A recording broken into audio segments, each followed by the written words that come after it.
Today's COVID update is brought to you by Fulltech Systems, your technology center, where you'll come for the price but stay for the service. And welcome back. We begin our first conversation of the morning with a recovered COVID-19 patient. As I mentioned to you guys prior to the commercial break, we will be discussing with Roxanna Tzib about her experience having dealt with COVID-19 and what are some of the long-haul effects she is still going through and experiencing. Good morning, Roxanna, and thanks for joining us. Good morning, Isani and Paul. Good morning. And viewers. Let's get some background first of all as to when you contracted COVID-19. What was the severity of the bout that you had with COVID-19, and of course, how you're doing as far as things are today? I got COVID October 16th, and it was really hard, at the beginning, but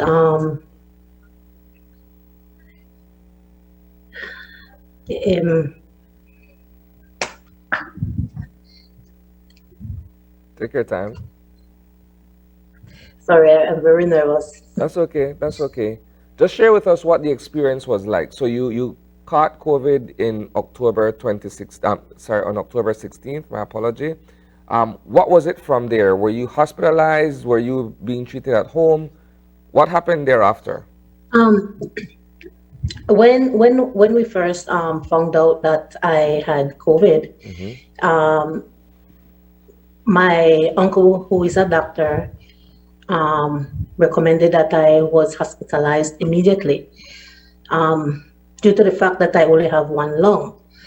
And the doctor here had already, I had taken some blood work, and he had already told me that I had pneumonia. He was treating me for pneumonia.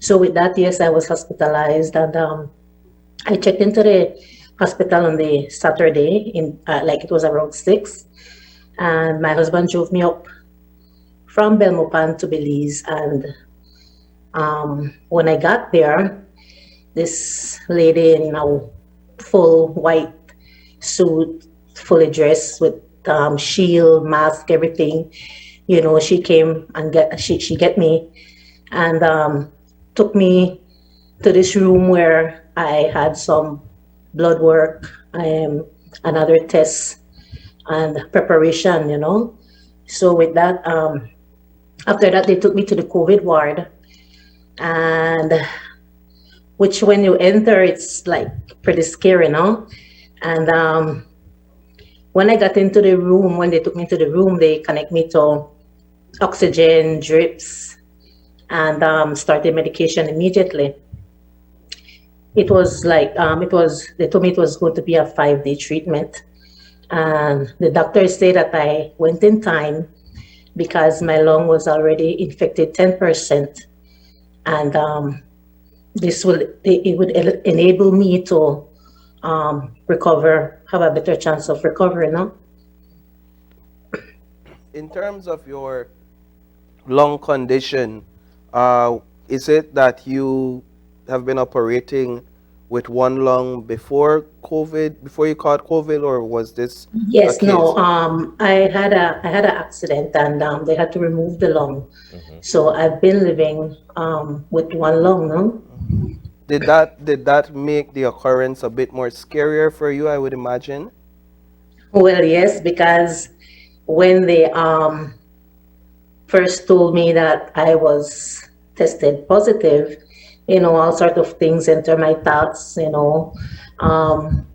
what will happen to my family, my girls, because I have 2 daughters, my husband, what will happen if I die, because it's just like mixed emotion, everything, and, we've seen the news, we've heard a lot about COVID, young people, all ages dying from COVID, young, old, and here I am with my one lung and now have COVID, something that we dread, and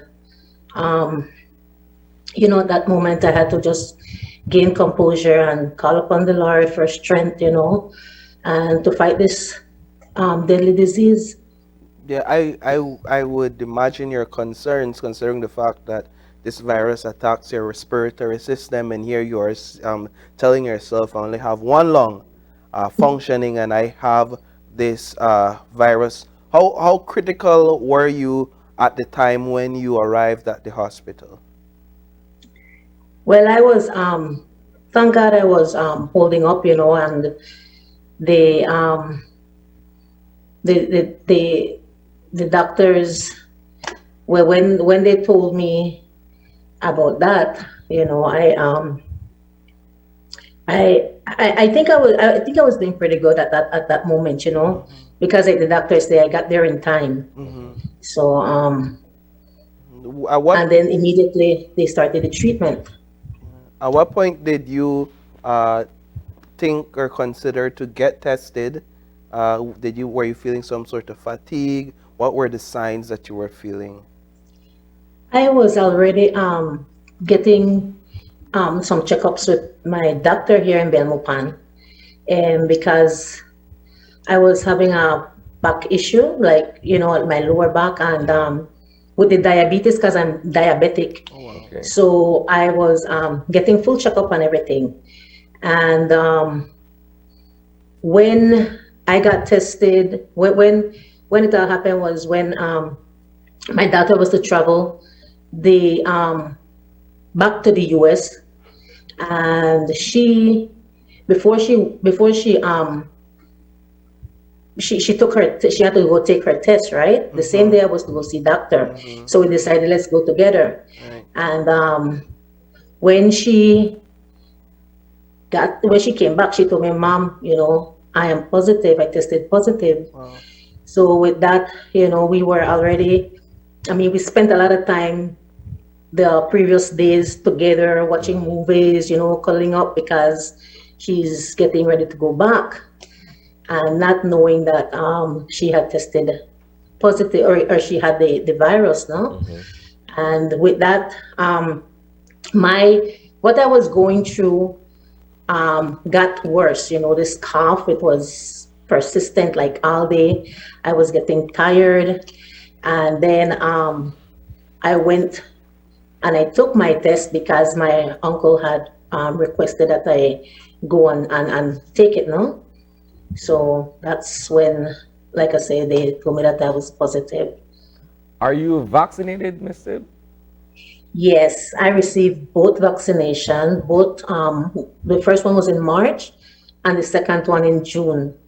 And it was the AstraZeneca that I had received. And I do believe that this increased the recovery factor as well.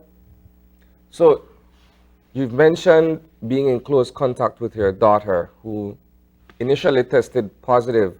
Was there anyone else in your family, perhaps your husband or your other daughter, who may have also been exposed or had contracted COVID in this manner? Well, thank God that none, my husband um, and my younger daughter, they both were negative, and we live in the same house. Wow. But we just took um, precautions, and start to we had discussed this before, right? Mhm. So we had to put protocols in place. What was the degree of concern, however, from your loved ones? Because they already know what your comorbidities are. You're afflicted as well with diabetes. You already have one lung. And so you, as a patient or a victim of COVID-19, you're already in a very precarious, dangerous situation. But them, I'm assuming, wanting to help you would equally put them at risk of contracting COVID. So what was the degree of concern from your husband and your other kids? Well, everybody was really worried, but they trust, in God, and that's what pull us through now.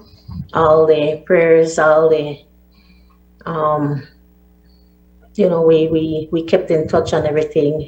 My mom, and she was really worried, but they trusted that I would be okay. Do you know exactly where you were exposed to the virus? Have you been able to ascertain whether it was inside your house while interacting with your daughter, or whether both of you perhaps were exposed somewhere outside of the home while together? Well, I believe it was from her, and well, I don't really go out for the same reason. I'm mostly at home. Even when it comes to the shopping and everything, my husband is the one that goes out. Ever since COVID hit, we're very careful, and but then again, how careful can we be? Yeah. But I believe it's from my daughter. She went to visit a couple places while she was here, and the last place she went was in San Pedro for an overnight with couple friends. And when she came back after, we thought she suffers with allergy, right? So we thought it was allergy that she had. So I was giving her antihistamine and vitamin C. Just then the following day she said she feel like she have a little fever. So I was giving her Tylenol, but never did we think it was COVID. Yeah, I think it's interesting with you saying how careful can we be. It's a solid point in that. Truthfully, the question is how careful can we be? In your going out, interacting outside of your home, what kind of precautions did you take? How cautious were you outside? Well, we normally practice social distancing, and we sanitize, like even my hands right now can't take it. Wow. But we wear our mask, and the only place I normally go would be like to my mom. I go and I see her, I spend time, and going out is very minimal. So you've recovered from COVID-19. What are you dealing with at present in terms of any after effects or perhaps other issues that have arisen as a result of you having dealt with COVID a few weeks ago? Well, after hospitalization, I and the isolation at home, I was able to start the recovery process, right?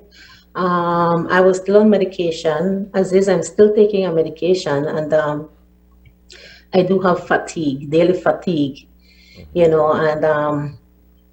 I no need to monitor. I have I believe it's circulation of the blood. Like my feet tend to get swollen a lot, something that I never had before. So the doctor told me to continue to monitor it and gave me a prescription to to recommend that I take some other tests. So that is pending coming, if it continues. Going back a bit to your hospitalization, how long were you hospitalized, and speak to what that experience was like for you. Um, I was hospitalized for 5 days. Well, we'll say six. Um, it was a bit, you know, uh, like lonely Mm. when, like, when you're in that room all by yourself, and it it was at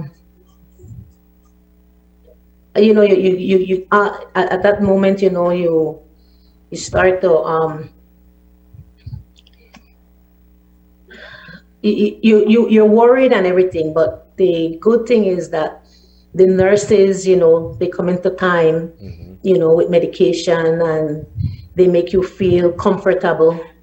So, and another thing that helped me through that was that technology, I could video chat with my mom, with my husband, and that's how they, would get back to the family and friends and let them know, well, my progress while I was there. But throughout it, I kept my faith and I prayed a lot. I listened to my little Christian music. I felt positive, even though, like things happen to us, we have to always keep the faith, Yeah.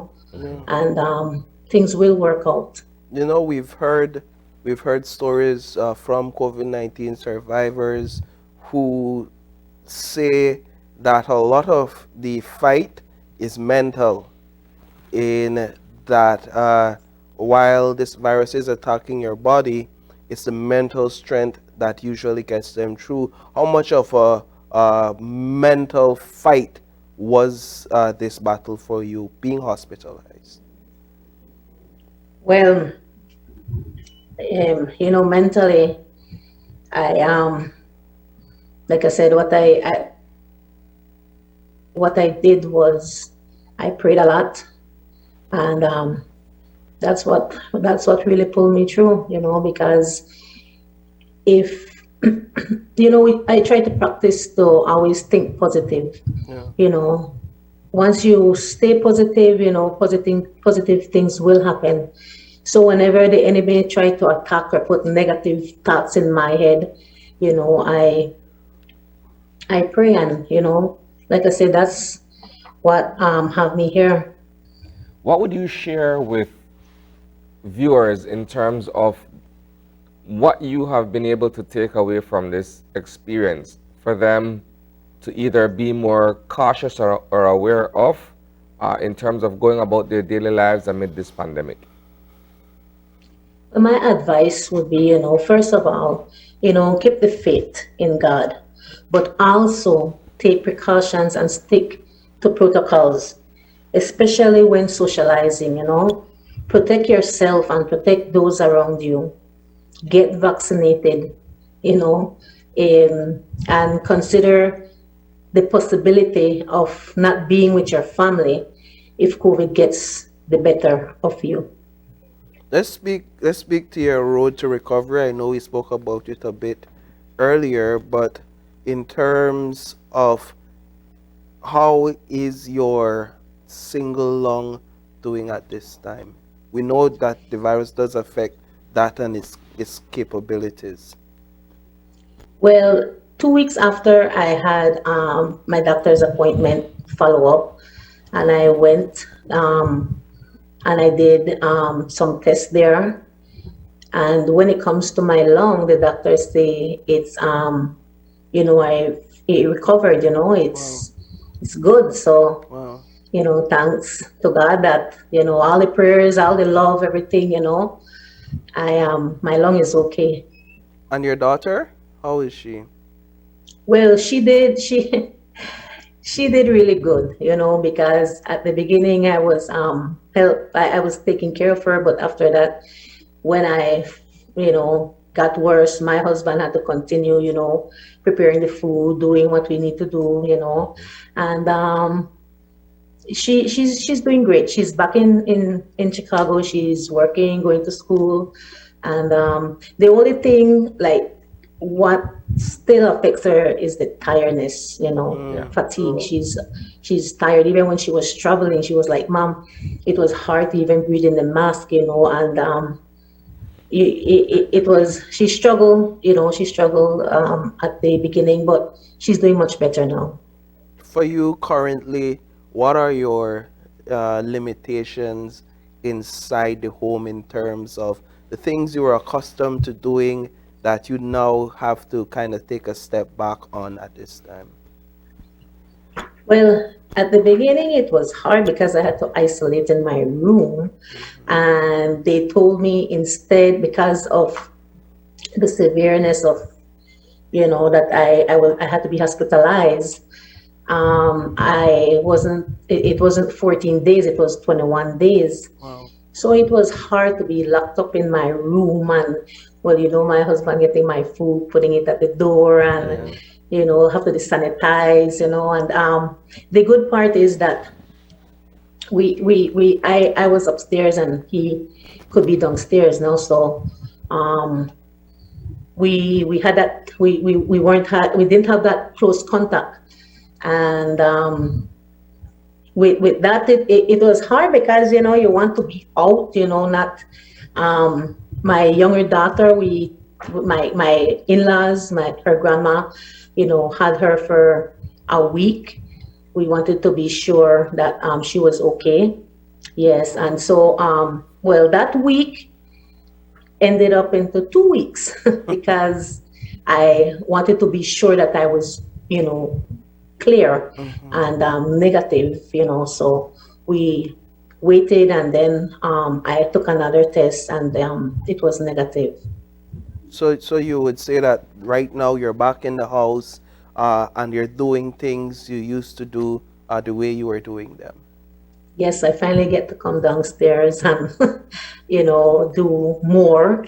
And at the beginning, I was still wearing mask. My husband was still wearing his mask, and we still had that little distance. But now, I say it's pretty much a little bit more to normal, and just slower. I know you mentioned support of your husband as well as the support of your in-laws. Would you speak to that a bit? How important uh, is it, the role that the community plays in your recovery and in your daughter recovery, understanding that it's not just a one-man effort to recovery? It's very important, and it plays a big role, especially when, we could all get together, even, friends, family, and then, COVID, COVID could catch anyone, Yeah. So I think we shouldn't be ashamed. A lot of people feel ashamed, or don't want others to know that they have COVID, but, we take a big risk by doing that. So, um, It's interesting that you would mention that because I can recall at the onset there was a certain stigma Yeah. about people who are inflicted with COVID and sorry, who are afflicted with COVID, sorry. And the fact that they are ashamed of saying, you know what, I have it or I caught it or whatever, as if though it's something bad. But it is so everywhere, it's so pervasive at this point that, in some cases you can't even trace where you caught it from. You may be at work, you may be at home. In your case, you believe that it was from your daughter who was exposed elsewhere.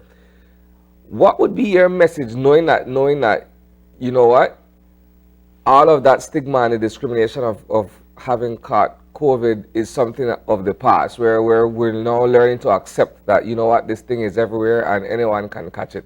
What would be your message now that you have lived through this ordeal?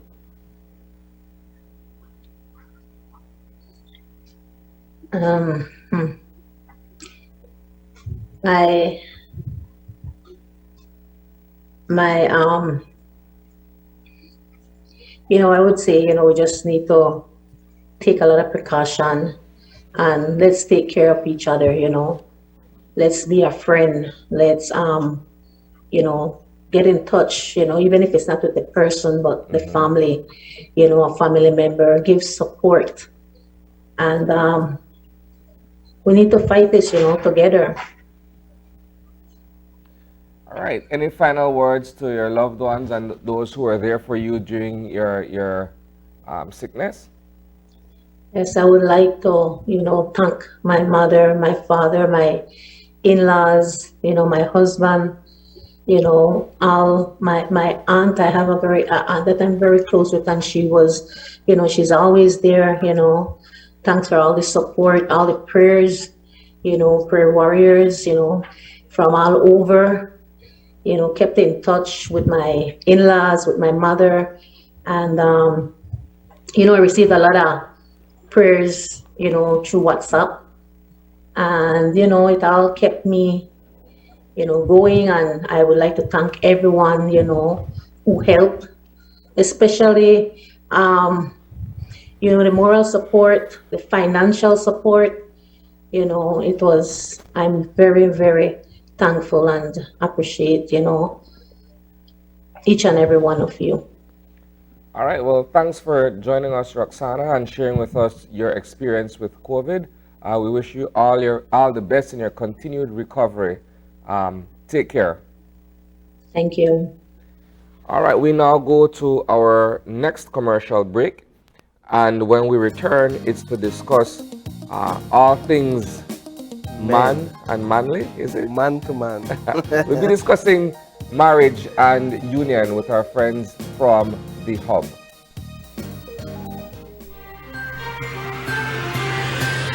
This COVID update was brought to you by Fulltech Systems, your technology center, where you'll come for the price, but stay for the service.